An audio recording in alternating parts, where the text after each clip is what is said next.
everyone, and welcome to the Squiggly Careers podcast. I'm Sarah, and I'm joined by my co-host Helen. Hello, everybody. And we're recording this today. It's Thursday, the 19th of March, and we don't usually start with the dates. It feels like at the moment, partly I'm not sure what day it is because the world feels like it has turned upside down. And I sort of am imagining if you listen to this in the future, it's quite useful to know that we're both based in the UK. Coronavirus has, particularly this week, hit the UK. Everybody is now working from home. The schools are closing tomorrow. Nurseries are closing. Both Helen and I have young kids. Lots of people listening, I'm sure, will be kind of dealing with that right now. And so it feels like a moment to kind of recognise that everybody who's listening at the moment, certainly if you're kind of listening as this episode comes out, it's not really business as usual. It's not really the world as usual. And it's really tough and lots of uncertainty and change. We thought a bit about what's the right thing to do with the podcast. Do we still do it? What are the right topics to cover? And we wanted to let you know about a couple of things just before we get into this week's episode, things that might be helpful for people at the moment.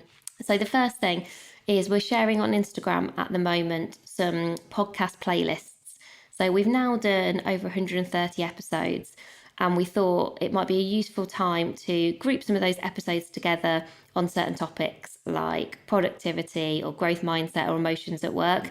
So if you're thinking at the moment, I could really do with a kind of dose of productivity or motivation, you know which episodes to listen to without having to kind of search through them all. So if you just go onto Instagram at AmazingIf, you'll see that we're going to just start posting those and sharing those. So hopefully that might be a useful resource. The second thing that Helen is doing every day on LinkedIn is something called Work in Progress. So Helen's sharing a kind of daily free download, just a way of kind of working better, smarter, something to kind of help you think through maybe your development. Which ones have you done this week, Helen? Do you want to share a few examples?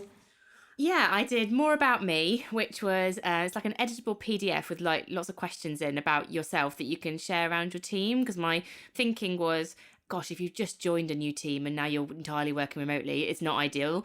But also teams generally, I think we get so into doing the work on a day-to-day basis that sometimes we don't stop and think about what is it someone wants to be known for, what really makes them passionate, how do they work their best. So that was one of the things that I shared. I also did our happiness survey. So I took some research that's just been done by Indeed.com, and they've got sort of 12 drivers of happiness, and I turned that into a little survey. So you can, I'm thinking about doing it about every month, so you can see, has my happiness gone up and down, and you can have a think about those levers and what might be useful. And for today, which I'll post, I'm doing something called the mirror test, which is almost, it's about thinking about what do you want to be known for and then getting some feedback as to what you're actually known for. But that kind of stuff every day on LinkedIn for 30 days. So if you need a bit of daily motivation and you just want something to kind of have a play with, you can download them all for free, and that might be useful. And the last thing is something that I hope you won't need, but I know is the reality at some point for most of us, but particularly in tough times, it's likely that we all know someone who's going through this, which is redundancy. We've done a redundancy podcast previously, so that's definitely one to recommend to someone if you know someone who's going through this process at the moment. But we have also launched a completely free program called Redundancy Reset, and that includes a free online program of courses, some ebooks and kind of resources, and also a live monthly coaching Q&A session. The first one Helen and I are going to do together, and that will bring together people who are all going through this process, probably at different stages, and we will try and give you some tools, some techniques, and we'll help kind of as much as we can. It's just sort of our way of helping people go through what we know is a really tough time. If you or someone you know wants to get access to the program, if you just go onto our website and onto the blog page, you can see there's like a free download that tells you all about it. No one needs to kind of explain or justify their situation or anything like that. And then what's the email address, Helen? Can you remember? It's Helen and Sarah at squigglycareers.com. And you just send us that email, and then within sort of 24, 48 hours, you'll get back some links to some of the resources, some special codes so that everything is free for you, and you'll get invited to the next monthly coaching. So always tricky if that's something that's kind of happening to you or someone you know, but hopefully that's one potentially helpful thing that you can do, which probably leads us nicely onto today's topic, where we thought we would talk about kindness at work. We've picked this topic because it does feel particularly relevant right now. I have seen lots of incredibly inspiring small and big examples of kindness in what has been, a tough couple of weeks for most of us in some way, shape, or form. And it got me thinking a bit about how important it is to be kind generally, but also how kindness kind of shows up at work. And when you delve into it, you can start to see the really positive impact how, if we're all kind and think about each other at work, it can have on each and every one of us. So we're going to talk a bit about kind of the science of why we should be kind, and then kindness in action. So 5 ideas for ways that you can be kind. And then we're going to finish with a really nice thing where I asked on Twitter for examples of people who've been kind, just to kind of share examples with us. So I've actually got a couple of examples, which we'll just share at the end, things where people are just doing good stuff. So if you need that moment of feeling good about the world when the world isn't feeling that great, I can promise you'll get those when I kind of share those towards the end. So Helen, do you want to kick off with the kind of science of kindness, which perhaps feels slightly counterintuitive? I know, yeah, it does. But I quite like that. I quite like the mix of that stuff. So I was looking a little bit into the benefits of kindness, and there's a few things that came out in my research. One thing that I found really interesting was that the science psychology shows that kindness actually benefits the person who is giving the kindness, as well as the person who is sort of receiving that kindness. If you think about, there's almost 2 roles being played. In terms of the giver, the benefit that they get is they get higher levels of well-being, and they also feel higher levels of autonomy. I thought that was quite interesting, because I think that they feel that they're in control of that kindness that they're giving, and it makes them feel good that they've done it. And then the person receiving the kindness, the research shows that they have higher levels of life and job satisfaction. So there's this really nice reciprocal thing that goes on that actually can start to fuel, when you actually create a culture where kindness is supported and can thrive, it actually has a really beneficial impact on the culture of a company, which I thought was a really nice sort of higher level benefit from being kind. The second thing that I found, that I love this one, is that kindness is contagious. The nice thing of it, it talks about kindness, it increases pro-social behaviour. So if I feel like someone has been kind to me, I'm more inclined to go and be kind to somebody else. And, it's a bit of an overdone term, but that whole pay it forward thing, that's what happens when kindness starts to become something that catches and people start to share it. So hopefully a positive type of contagion with that one. And the third thing that we found actually is almost like the negative impact of not being kind. So there's a really interesting book called Why Zebras Don't Get Ulcers, and it's written by a Stanford professor called Robert Sapolsky. And when he's looked at the research of the benefits, but also the impacts of not being kind, what he's found out is that when a workplace has got stressors like incivility, so people not being kind to each other, actually that can have a really negative impact on people's immune systems. So they get big health problems, diabetes, ulcers, for example. People are basically, if they're in environments where there is a lack of kindness, it can affect their mental and their physical health. So it is good to be kind for everybody involved, and the organisational benefit of that kindness too. And there are a couple of resources that we'll include in the links, but that have got a couple of really nice quotes in that I just wanted to share before we go into the actions. One of them is from Mary Portas. So her TED Talk that she did at TED Women last year, which I actually saw live, was all about kindness. And she talks about the process that she went through when she realised that kindness wasn't about being weak. Actually, it was about strength, and a foundation from which that she could kind of grow her business, and a business that has foundations of truth, integrity, longevity, and commerciality. And what's really interesting about her is that it's not always been kind of in her DNA. I think she's always felt like perhaps she wasn't being herself, but she's gone through a journey of kind of probably behaving and being one way, and realising that that didn't feel like the right thing to do, and then reshaping and rebuilding her company based on her beliefs. So that TED Talk is really worth watching. Like I say, I mean, she's always like full of energy, really passionate about what she does, but I really like this kind of idea of kindness. And then there's another article from actually one of our previous International Women's Day guests, Scilla Snowball, where Scilla talks about her 10 top tips for leadership. So that's just worth reading anyway. But her number 10 tip is: kindness should never be misinterpreted for weakness. Kind leaders have a steadfast belief that the good guys will win. Kindness in leadership has great power. So we've got 5, in brackets 10, actions to share with you, kind of ideas.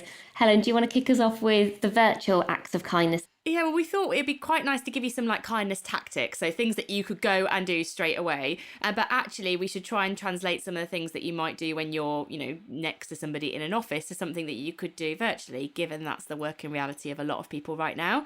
So a couple of ideas for you here for how you can go do some virtual acts of kindness straight away after listening to this podcast. So the first thing that you can do is you can give somebody some strengths feedback. Now, strengths feedback is really, really specific feedback. It's you telling somebody about when you've seen them at their best. It is more than saying praise, which would sound like, good job, well done, thought that was brilliant. And it's about you adding the why. So if I was to give Sarah some strengths-based feedback, I might say to her, Sarah, I thought it was amazing on the call earlier when you talked through some difficult messages really clearly, but with also empathy and a lot of clarity. And it really helped us to all get on the same page. In doing that, I've really made it specific. Like Sarah knows that I was in that moment with her and I was listening and I was observing her strengths, and I've helped her to hear some of the things that she does brilliantly. So go out and give people strengths feedback. You can do it, over the phone, over a message, over an email. Really nice, meaningful way that you can get some a virtual act of kindness going. So that's number one. Number two is you can tag somebody in a post that you might be doing, and that could be on an internal network or it could be on an external social network, something like LinkedIn, and recognise the impact that their work has had on you. So someone did this for us today, actually. They somebody that we've not met, a podcast listener, who put a post on LinkedIn about our episode, I think it might be episode 120, just from remembering the post, about being a specialist or a generalist at work and what was better.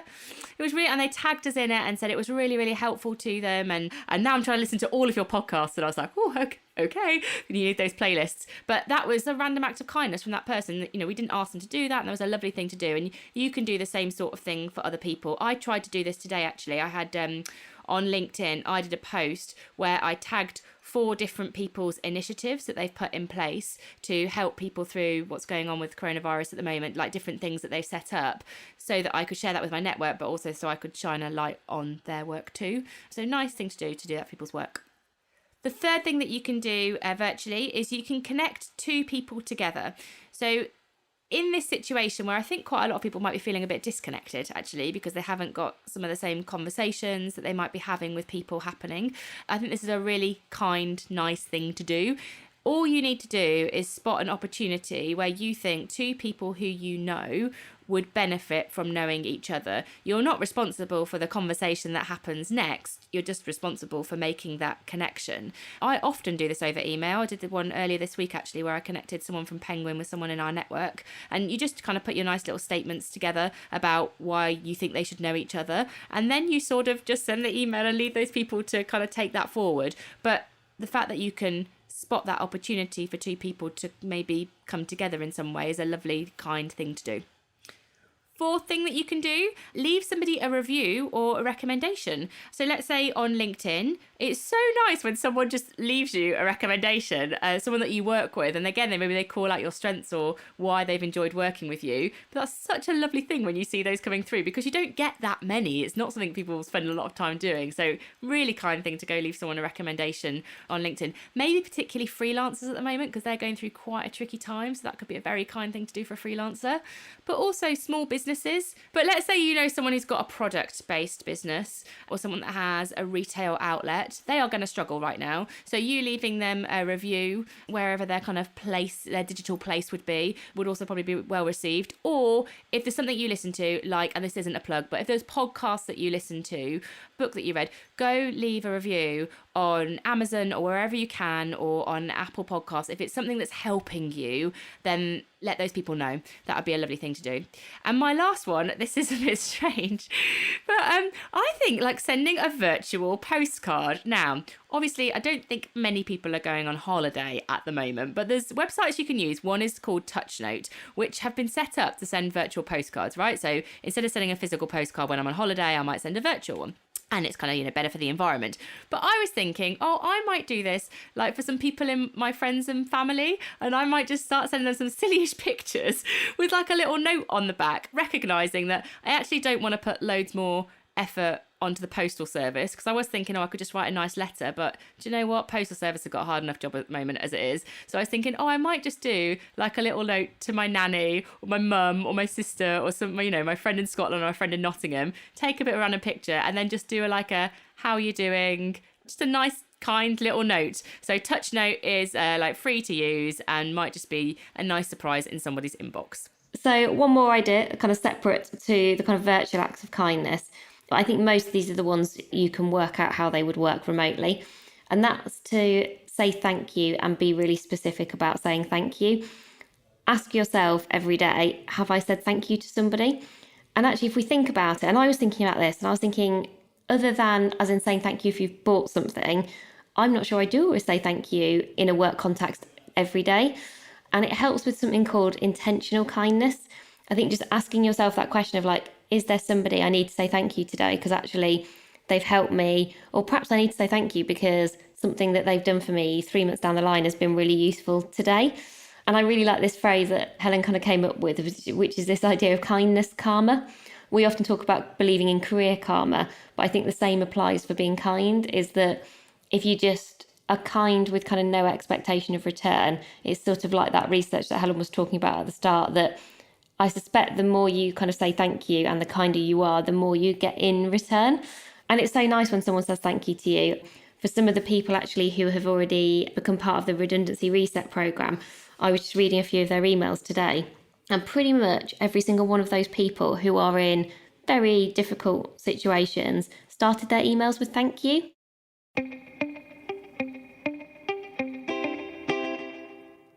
We talked about those virtual acts, which might be, people that you work with and you have that kind of regularity. I think random acts of kindness is just sort of the unexpected things that you could do for people. And I have a really good example of this week. Sarah and I got together, potentially for the last time in person for a little while. Sarah gave me this beautiful bag. It was all shiny. I loved it. And inside were these two beautiful sachets of bath salts, which you might be thinking, it is a bit random. But Sarah knows that I really like baths, and actually that's how I shut off. It's one of the things I've talked about actually before on the Boundaries podcast, is that I shut off from my work and the podcast and everything else we do, and I go and lock myself in the bathroom. So the fact that she bought me that out of nowhere, and it was lovely, and it's a way that I have me time, was a very kind random act of kindness. I think the more that we can do those really surprising things for people, the more it really makes them go, wow, that was so thoughtful and so lovely. So spot the random moments too.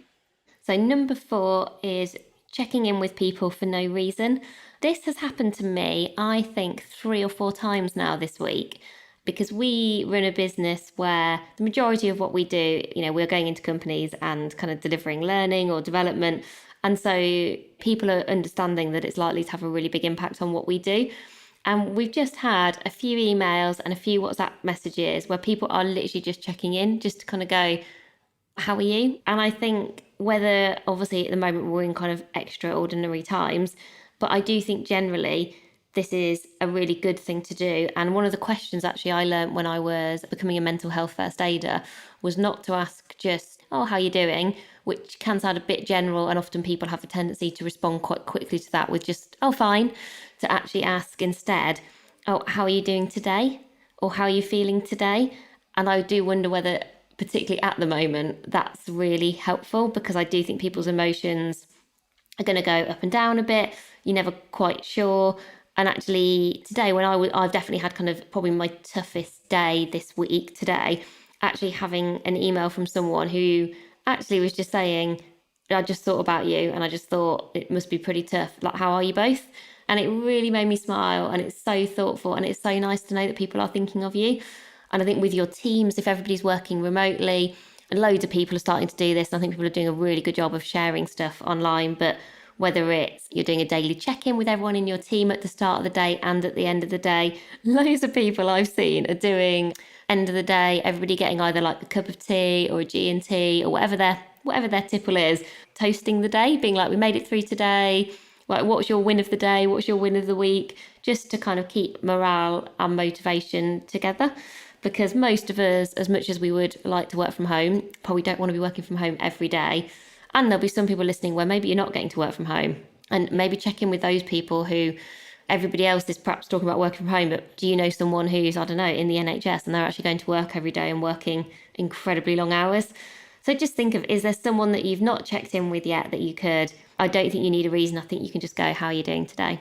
And our fifth tip then is also in the context of kindness, don't forget to be kind to yourself. This is actually triggered for me. I was looking at different resources to share with you all. And one of the things that I found was a kindness calendar, literally is a calendar for the year with an idea of kindness every single day. But one of the months, they've got like a different theme for each of the months. And one of the months, the theme was self-care, and all the ideas for the month were about how to be kind to yourself. I've been thinking so much about kindness being about other people. And actually, I think it's worth just remembering about being kind to yourself, because I think we put ourselves under so much pressure, and often we're very self-critical, and that can really affect our self-perception and our motivation, that being kind to yourself should also be on the list. And so ideas for this are like, find ways to reward yourself at the end of the week. What is your reward? Is it the having some chocolate or the bath or what G&T at 5 o'clock on a Friday? Whatever your thing is, know what your reward is and make sure you give it to yourself. Also recognize your strengths and successes. Reflect on the week and think, this is when I showed up my best this week, or these are 3 things that I did really, really well this week. And also make sure you take some time out. I did I'm doing these Instagram, we're calling them Squiggly Career Live for 5. They're Instagram lives for 5 minutes with like a guest. And I did one this week with Matthew Knight, who's the founder of an organisation called Leapers. And he was talking to me about some really interesting research that when people are at home, they actually work longer than when they're in the office, because they're working more intensely and they feel like they almost have to prove that they're working. So they actually do more hours work than they do in the office. So I actually think that if you are working from home, it's probably more important than ever that you don't forget to take time out. You don't have to be tethered to your laptop and your desk for however many hours that you might think you do a day. Like, make sure you go and have that cup of tea. Allow yourself, moments in the day where you're just going to go and catch up on the news or social media. Like, it's okay to do that. Make sure you take the time out that you need for you as well. Be kind to yourself. And so we promised you some examples that either we've spotted or people have shared with us of people or brands who are just doing things that we think are really kind at the moment. And I really like some of these examples, and there'll be loads more, I'm sure. But a couple of brand ones first. So Pret are giving anyone who works for the NHS free drinks, which I thought was amazing. And I think they get 50% off food as well. I saw that Brewdog, and actually I think a few other brands, I think LVMH, where they are either converting their factories or just using their factories, I'm not sure about the logistics of how it works, to make hand sanitizer. You sort of see that people are really doing that, hopefully for the right reasons. I saw that Gary Neville, who's got a hotel, he's got a couple of hotels in Manchester. Again, they are closing them to the public and making them available for free for anyone who works for the NHS who needs to, maybe their family are ill and they need somewhere to go and stay, I think, or they need to self-isolate. And then a couple of more kind of individual ones. So there's a lady I follow on Twitter and on Instagram called Sam Baker, who's been a magazine editor. She's a writer, an author, kind of a journalist. And she's really kind of influential in her field. And I feel like she's using her influence for the power of good.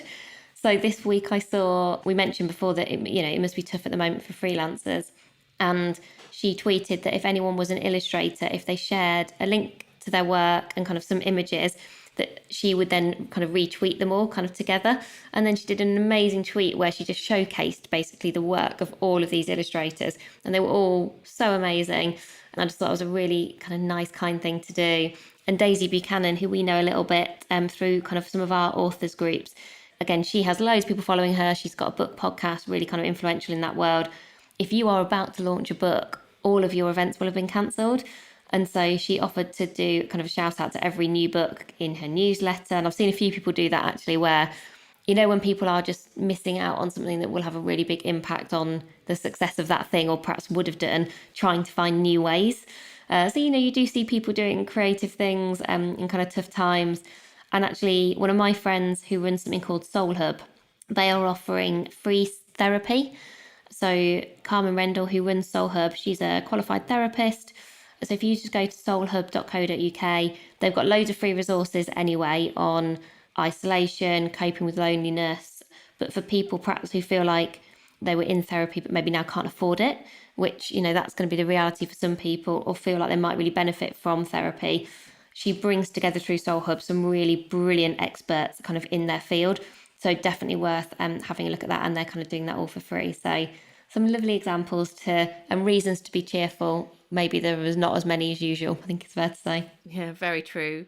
So we hope that this podcast has been helpful to you. It's given you some ideas of how you can spread a bit of kindness at work and outside of work as well, because I think we're not in control of everything at the moment, but I think we are in control of how we can show up, and showing up with kindness is a really nice thing for us all to do. So hopefully you now have a few ideas. We'll be back next week. Next week, we're going to be talking about comfort zones and challenge zones and courage zones, and what they all are and why they all matter for your career, and how much time to spend in them, and just, have a bit of a chat about that kind of stuff. So that's what we're going to be doing next week. But thank you for listening. If this is a podcast that you enjoy, please do rate, review, subscribe it wherever you're listening. It helps us to help more people with what we're doing, and we really, really appreciate it. And don't forget, regularly on Instagram we share career tips. We're just at AmazingIf there. And if there's anything that you want to share with us directly, if you've got any thoughts or ideas for future podcasts, you can just drop us an email at getintouch@amazingif.com. So any of those places you will find us, and we will come back to you there. And just before we finish, not usually the way we do finish our podcast usually, but just sending lots of love and our thoughts to all of our listeners. Lots of our listeners listen every week, or perhaps it's even the first time listening. And we do feel like we're a real community together, though we might not see you. We do kind of feel you and get lots of your feedback. And we really enjoy being kind of part of this community. So we just really hope you're all doing okay. Like we said, get in touch with us if we can help you in any way. And we've got a few ideas about kind of maybe how we can start coming together over the next few weeks. So we'll hopefully start to share those. But in the meantime, hope you all have an okay week, and we'll be back with you soon. Bye for now. Bye.